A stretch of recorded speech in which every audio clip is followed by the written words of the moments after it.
What's up guys, Apple Fanatic, and today I'm going to be doing a tutorial on how to flash a kernel to your Droid Incredible, or really any Droid device. I'll be using my Droid Incredible obviously.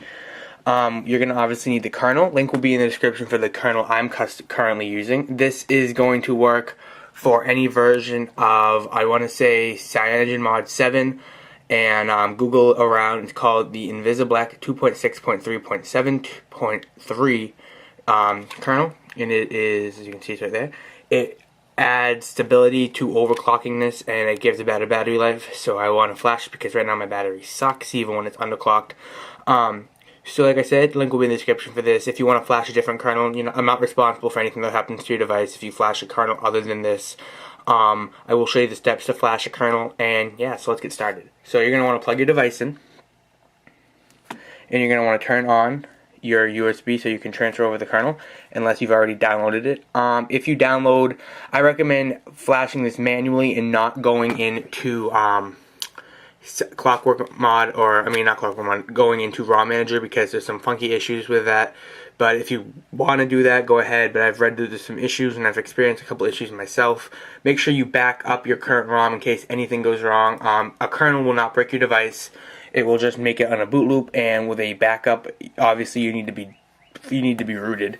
But if you want to back up your current ROM, and you can just rerun the Android backup, and you should be good to go. So our device has been put into disk, like a US storage mode, and we're going to want to open up our flash. We're going to want to open up our SD card, and we're going to just want to drag over our file. Make sure you don't unzip it. We're going to hit close, and now we are going to want to turn that off. And at this point you can unplug your device if you like, and we can turn our device off. So you're just going to want to turn your device off, power off, okay. And when you drag over the file, make sure you put it onto the root of your SD card, not into any folders, because it's not as easy to access. So the next step is going to be putting it into recovery mode. Very simple. You want to hold the power button and the down volume button. All right.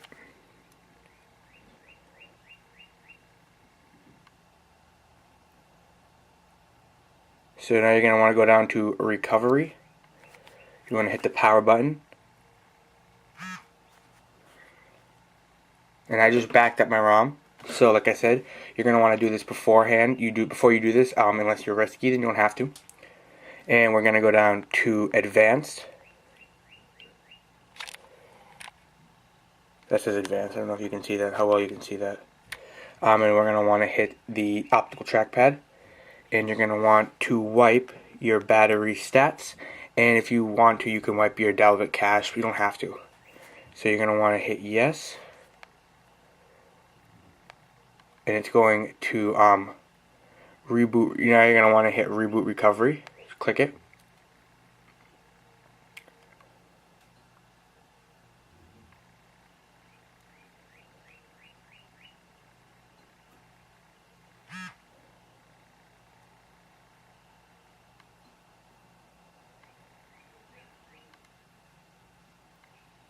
And now we're back in recovery mode, and you're just going to want to go down to install zip from SD card. We're going to go to choose zip from SD card, and now it's just a matter of finding it. So as you can see, it is the second one to the bottom. We're just going to select it, and we're going to hit yes. So it is the InvisiBlack 2.6.37.2 signed.zip kernel. We're going to hit ditch optical trackpad. And it is done. We are now going to hit the power button to go back once, and we are going to reboot system now. So our device is now rebooting.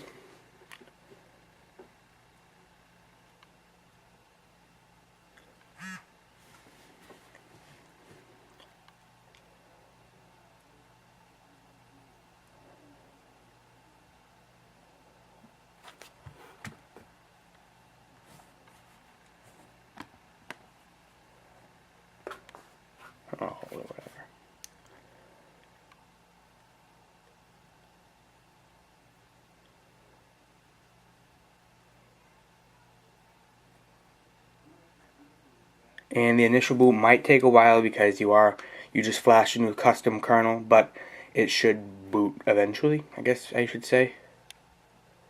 But I'm going to pause the video here so we don't have to wait through the boot because it might take a while. And as you can see, we now have CyanogenMod 7 back up the boot screen. So the initial boot took about probably 15 to 20 seconds longer than it normally does, but you know, it would be expected. And I mean, I'm not going to be able to show you right away what the differences are, but we can go to overclocking. So we'll go to my set CPU app. We'll load that, and it's said to be more stable on the overclock. So we can drag it up to 1.15 gigahertz, and supposedly it is more stable. I also heard it has better battery life. Like I said, it's going to be difficult to show you that until I can do a full analysis of this kernel, and I will do that. But just for the sake of this video, I hope you enjoyed it. It is going to be more stable. And if you've been running CM7, you know that you occasionally crash. There has been no reported issues of crashing with this ROM, so you should be good to go. Leave a comment in the description if this was helpful. Leave a comment in the description if you need help.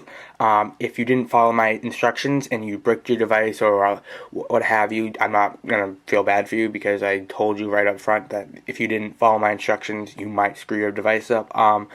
But guys, you shouldn't have any issues. Leave a comment in the description. I'm going to be doing more tutorials on Android because I've had more requests for Android. And guys, for Apple fanatics, me saying peace and have fun with your newly kerneled device.